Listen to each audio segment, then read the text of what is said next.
Հովհաննավանքի կարգալուծված քահանան այսօր Սև Սքեմը հագին մի խումբ մարդկանց հետ եկել էր եկեղեցի պսակադրություն անցկացնելու, սակայն լրագրողների հարցադրումներից հետո Փեսայի հայրը որոշել է, որ պսակադրությունը չպետք է նա անցկացնի, այլ եկեղեցու մյուս քահանան։ Ես տեղեկացա ուղղակի եւ զարմացա։ Պայմանավորվածություն ունենք դերսակիցի հետ, պայմանավորվածությունը մեր չժխտեցինք։ Բայց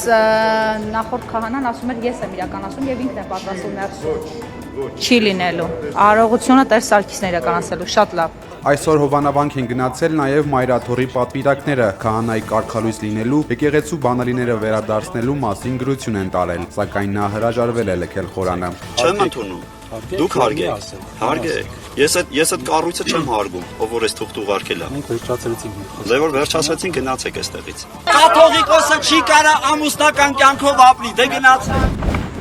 Մալացիա տոնավաճառի կոշիկի պայեսներից մեկում բռնկված հրդեհը փրկարարներին հաջողվել է մարել։ Ցերեկը դեպքի վայրից երկինք բարձրացող ծուխը նկատելի էր քաղաքի տարբեր հատվածներից։ Կրակի դեմ պայքարում էր 6 հրշեջ մեքենա։ Հրդեհի ականատեսներն են պատմել, թե ինչպես է այն բռնկվել։ Մի անգամից ուզեցան փրկեին կրակավորելիս բացվեց խանութ։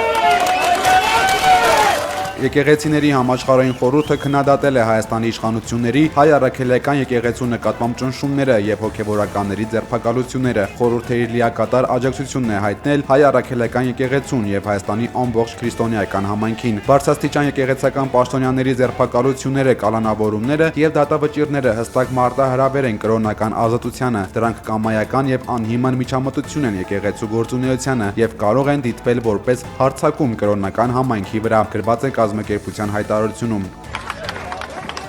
Մեծի տան Կիլիկիո կաթողիկոս Արամ Առաջինը հանդիպել է Կանադայի վարչապետ Մարկ Կարնիի հետ հայդատի Կանադայի հանձնախմբի ներկայացուցիչների մասնակցությամբ։ Քննարկել են Հայաստանի ինքնիշխանությանը, Արցախայության Արցախ վերադարձի իրավունքի, Արցախում հայկական մշակութային վտանգված ժառանգության պաշտպանության, Բաքվում ապօրինաբար պատանդարված հայ գերիների ազատ արձակման հարցերը։ Իսրայել այցի ժամանակ ԱՄՆ փոխնախագահ Ջեյ Դի Վենսը տիկնոջ հետ այցելել է Երուսաղեմի Սուրբ Հարության տաճար եւ տաճարի հայկական բաժին։ Երուսաղեմի հայոց պատրիարքության կալվածոց տեսուչ Կորյուն եպիսկոպոս Բաղդասարյանը ԱՄՆ փոխնախագահային ներկայացրել է հայ եկեղեցու եւ Երուսաղեմի հայոց պատրիարքության մասին հակիրճ տեղեկատվություն։ Գյումրիում ձերբակալված 37 հոգուց 13-ին դատարանը կալանավորել է։ Ձերբակալված անչափահաս տղայի նկատմամբ խափանման միջոց է կիրառվել տնային կալանքը եւ երկրից բացակայելու արգելքը։ Կալանավորվածների մեջ է մեր ձևով շարժման անդամ փաստաբան Ռուբեն Մխիթարյանը։ Նա ծնունդով Գյումրիից է, ծանրամարտի Հայաստանի հավաքականի լեգենդար մարզիչ երջանկահիշատակ Աշոտ Մխիթարյանի որդին։ Մեր ձևով շարժումը Մխիթարյանի կալանավորումը համարում է ապօրինի եւ քաղաքական հետապնդում։ Հոկտեմբերի 20-ին Վարդանանց հրապարակում աշխատող լրատվականների ուղիղ եթերներում երևում է այն պահը, թե ինչպես է Ռուբենը ձեռքերը վեր պարզած փորձում հանգստացնել ոստիկաններին եւ քաղաքացիներին։ Հաջորդ կադրում արդեն տեսնում ենք, թե ինչպես են Ռուբենին ոստիկանները բերման ենթարկում։ Գիշերը դատարանի բակ ընկերոջն աջակցելու են գնացել մեր ձևով շարժման անդամները։ Իրադարձություններից տեղակ լինելով մեկնել էր հայրենի քաղաք որպես փաստաբան եւ ներկայացել էր որպես փաստաբան, որից հետո երբ ոստիկանների եւ մեր ժողովրդի մեջ ջուր իրարանցում էր նկատել, արագ գնացել էր այդտեղ եւ ձեռքերը բարձր, ափերը բաց, փորձել էր հորդորել խաղաղություն։ Տեսանյութերը նայելով նրա արարքի մեջ ես անձամբ չեմ տեսել ոչ մի բան, որ հնարավոր է իրավապահ մարմինները տեսնեն որպես հանցագործություն։ Ասма բանա Իշխանությունը չի կարողանում մարսել ազգային բարերար Սամվել Կարապետյանի փաստաբան Ռոբերտ Ամստերդամյանի հայտարարությունը, որ պատրաստվում են անընդհատ գրոհել Հայաստանի կառավարության դեմ, մինչև ազատ չարձակեն Կարապետյանին։ Քաղաքացիական պայմանագիր կուսակցության պատգամավոր Նարեկ Գրիգորյանն է այսօր ամբիոնից սպառնացել փաստաբան Ամստերդամին։ Սամվել Կարապետյանին մին անթրաշ ամպլաշ փաստաբան ասма բանա գրոհելու եմ Հայաստանի Հանրապետության վրա, ղալլաթես անելու գլուխդ պատին ես տալու։ Հայաստանի Հանրապետության դեմով կփորձի ինչ-որ սադրանք հրահարելու, կփորձի գրոհել, հակաշները քաշելու։ Քաղաքացիական հիվանդանոց տեղափոխված Արմավիր քրեակատարողականի կալանավորը հիվանդանոցի պատուհանից թռել է եւ փորձել փախչել։ Քրեակատարողականի ծառայողը նախազգուշական կրակոց է արձակել օդ, սակայն կալանավորը չի կանգնել։ Ծառայողը կրակել է կալանավորվածի ոտքին, կանխելով նրա փախուստը։ Քրեակատարողական ծառայության հաղորդմամբ կալանավորվածին ցուցաբերվել է բժշկական օգնություն, նրա կյանքին վտանգ չի սպառնում։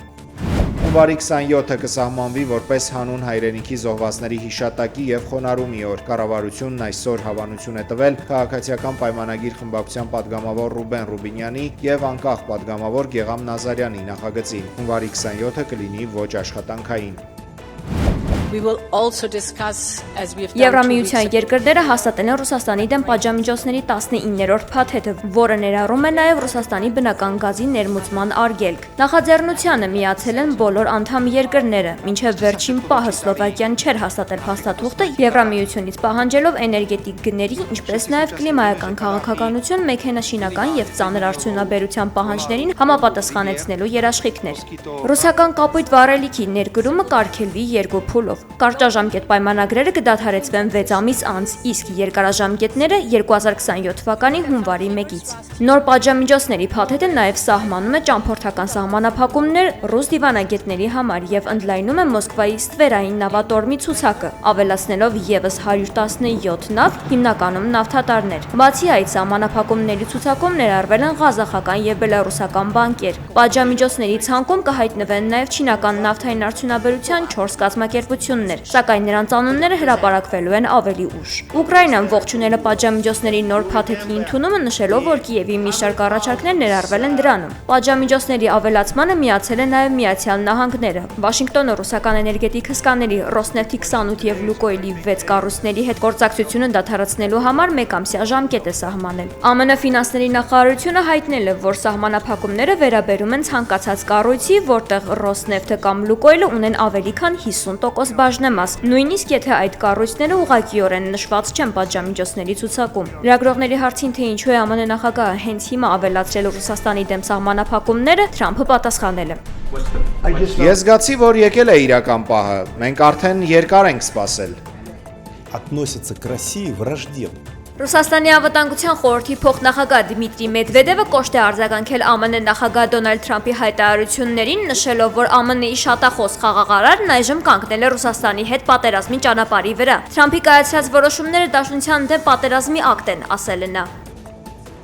Ֆրանսիայի խորհրդարանում երկրի զինված ուժերի գլխավոր շտաբի պետ գեներալ Ֆաբիեն Մանդոնը նախազգուշացրել է Ռուսաստանի հետ հնարավոր ռազմական բախման մասին։ Գեներալի խոսքով պատերազմը կարող է դրսևորվել հիբրիդային ձևով, որի միջով իրենք արդեն անցնում են, կամ հնարավոր է ավելի կոշտ բախումներ լինեն։ Գլխավոր շտաբի պետը չի թաքցրել, որ ֆրանսիական ռազմական պլանավորման հիմքում ընկած է Ռուսաստանից բխող սպառնալիքի գիտակցումը։ Նա խոսել է Մոսկվայի հնարավոր մտադրությունների մասին, զգուշացնելով, որ Ռուսաստանը կարող է գայթակղվել եւ շարունակել իր ռազմական գործողությունները եվրոպական մարտհամակում։ Այդ մարտահրավերներին դիմակայելու համար ըստ Մանդոնի Ֆրանսիան պետք է առաջին հերթին էականորեն մեծացնի իր ռազմական բյուջեն։ Արդեն մշակված պաշտպանական բյուջեի նախագծով նախատեսվում է հաջորդ տարի տալ 57 միլիարդ եվրո, ինչը 13%-ով գերազանցում է այս տարվա ռազմական բյուջեն։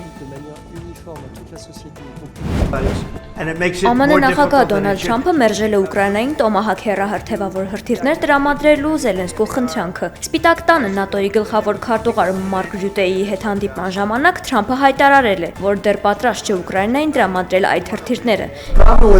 Շատ մարդիկ չեն գիտակցում, բայց տոմահակերի հետ մի խնդիր կա։ Դրանց ճիշտ օգտագործումը պահանջում է առնվազն 6 ամսից մոտ 1 տարի ուսումնառություն։ Ուստի միակ տարբերակը, որ դրանք մենք պետք է գործարկենք, իսկ մենք դա չենք անի։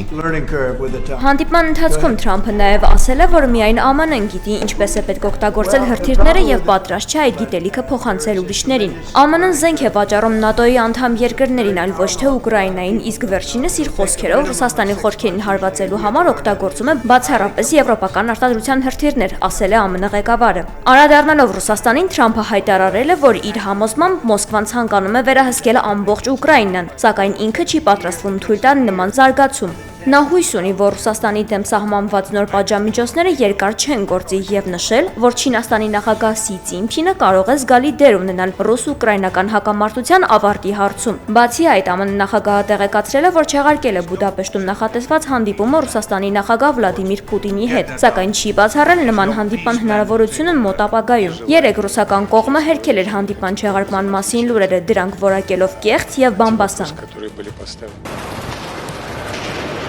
Բրյուսելում Եվրոպական խորհրդի գագաթնաժողովից առաջ Ուկրաինայի նախագահ Վլադիմիր Զելենսկին հայտարարել է, որ կտրականապես դեմ է Ռուսաստանին որևէ տարածքային զիջման գնալու։ Զելենսկին հայտնել է, որ հրադադար հնարավոր է, բայց ըստ նրա Ռուսաստանի վրա անհրաժեշտ է ավելի մեծ ճնշում գործադրել։ Արձագանքելով Ռուսաստանի դեմ ԱՄՆ-ի եւ Եվրամիության պատժամիջոցներին, նա նշել է, որ ԱՄՆ նախագահ Դոնալդ Թրամփի որոշումը հենց այն է, ինչին իրենք սպասում էին։